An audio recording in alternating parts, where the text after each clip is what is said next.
NT Ramarao గారి దగ్గర నుంచి పార్టీని చంద్రబాబు గారు తీసుకునే టైంలో స్పీకర్గా ఉన్నటువంటి యనమల రామకృష్ణకి ఆ తర్వాత ఎప్పుడు బాబు గారు పవర్లోకి వచ్చినా ఖచ్చితంగా మంత్రి పదవి ఉంటా వచ్చింది. ఆర్థిక శాఖ మంత్రిగానే సుదీర్ఘకాలం బడ్జెట్లు ప్రవేశపెట్టినటువంటి మంత్రి.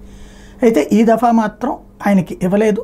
ప్రస్తుతం ఏదైతే కేసుకి పయ్యావుల కేసుకి ఇవ్వడం జరిగింది. ఇప్పుడు చంద్రబాబు గారికి ఒక సలహాలు ఇస్తూ ఓ లేఖ రాశారు యనమల. ఏంటయ్యా అంటే ఆర్థిక మంత్రిగా తనకున్న అనుభవంతో ఎలా డబ్బులు సంపాదించవచ్చు అన్నటువంటి సూచనని చెప్పుకొచ్చారు. గత ప్రభుత్వం చేసిన ఆర్థిక నష్టాన్ని పూడ్చేందుకు ఇప్పటివరకు తీసుకున్న చర్యలు బాగున్నాయని కితాబిచ్చారు. గతంలో ఆర్థిక మంత్రిగా సేవలు అందించినటువంటి అనుభవంతో ఆర్థిక పరిస్థితిని మెరుగుపరిచేందుకు చెప్తున్నానంటూ వైసీపీ నేతల అక్రమార్జాన్ని బయటపెట్టండి. ఆ బయటపెట్టిన తర్వాత ఆయా ఎవరైతే ఉంటారో వైసీపీకి సంబంధించినటువంటి నాయకుల యొక్క ఆస్తులని రెవెన్యూ రికవరీ చట్టం కింద స్వాధీనం చేసుకోండి, లేదా ఒక ప్రత్యేకమైన చట్టం ఉపయోగించండి, ప్రభుత్వం స్వాధీనం చేసుకోవాలి అని చెప్పి సూచించారు.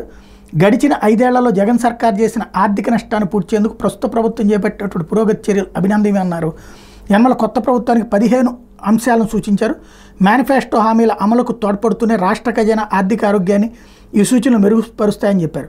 బిల్లుల చెల్లింపులకు సిఎఫ్ఎంఎస్ వాడండి, పన్నుల ఆదాయాలు క్రమబద్ధీకరించండి, సహేతుకమైన స్థిర రుణాలు చేయండి, ఇప్పుడున్న దానికంటే ఎక్కువ గ్రాంటినేట్ తదితర అంశాల మీద కేంద్రాన్ని అభ్యర్థించండి, వేజ్ అండ్ మీన్స్ ఓడిని జాగ్రత్తగా వినియోగించుకోవాలి, అర్హులకు మాత్రమే సంక్షేమ పథకాలు అందేలా చర్యలు తీసుకోవాలి, తద్వారా వ్యయాలు తగ్గించుకోవాలి, మూలధన వ్యయంలో లీకేజీలను అరికట్టాలి, ఆంధ్రప్రదేశ్ని పారిశ్రామిక గమ్యస్థానంగా మార్చాలి, సహజ వనరులు రక్షించాలి, ఎఫ్ఆర్బిఎం చట్టంలోని ఆర్థిక క్రమశిక్షణ మార్గదర్శకాలను ఖచ్చితంగా పాటించాలి, ఈ చర్యలతో ద్రవ్యలోటును ప్రస్తుతానికి నియంత్రించాలి, దీనివల్ల రాబోయే సంవత్సరాలు లోటు తగ్గుతుంది, అవినీతి అరికట్టడం ద్వారా రాష్ట్రంలో ఆర్థిక పురోగతి శ్రేయస్సుకు అనుకూలమైన వాతావరణం నెలకొల్పొచ్చు, చంద్రబాబు దార్శనిక నాయకత్వం సుపరిపాలన పట్ల నిబద్ధతతో రాష్ట్రం సుస్థిర ఆర్థిక వృద్ధిని సాధిస్తుందంటూ ఈ లేఖలో ఆయన ఆకాంక్షించారు.